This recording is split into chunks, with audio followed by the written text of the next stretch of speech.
British सरकार की यातनाओं से आदिवासी परेशान हो गए थे।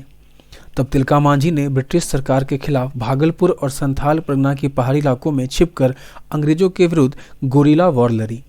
उनके हमलों से परेशान होकर अंग्रेज अधिकारी क्लीवलैंड ब्रिटिश फौज लेकर उन्हें पकड़ने के लिए आया।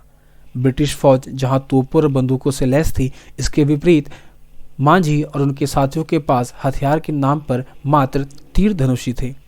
फिर भी ब्रिटिश सेना को मुंह की खानी पड़ी। एक दिन क्लीवलैंड घोड़े पर सवार होकर जंगल के बीचों बीच गुजर रहा था।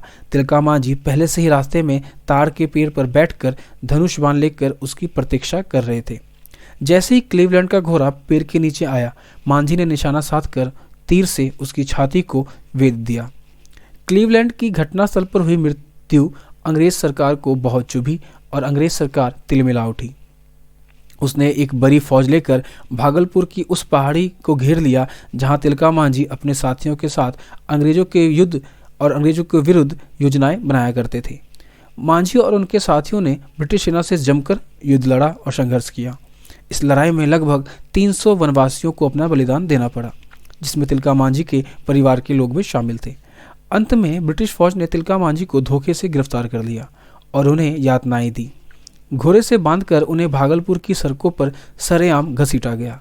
जब उनकी अवस्था मरने योग्य हो गई तो उन्हें बरगद के पेड़ से टांग दिया गया, जहां इस वीर सपूत ने अपने अंतिम प्राण लिए। तिलका मांझी जहां शहीद हुए, स्वतंत्रता के बाद भागलपुर शहर की उस जगह का नाम तिलका मांझी चौक रखा गया है तथा चौक पर उनकी एक विशाल प्रतिमा लगाई गई है और ये विशाल प्रतिमा आने वाली पीढ़ियों को उनके बलिदान से प्रेरणा दे रही है।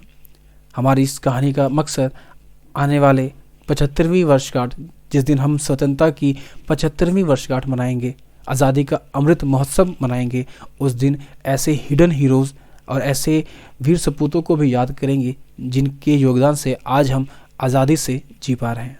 धन्यवाद।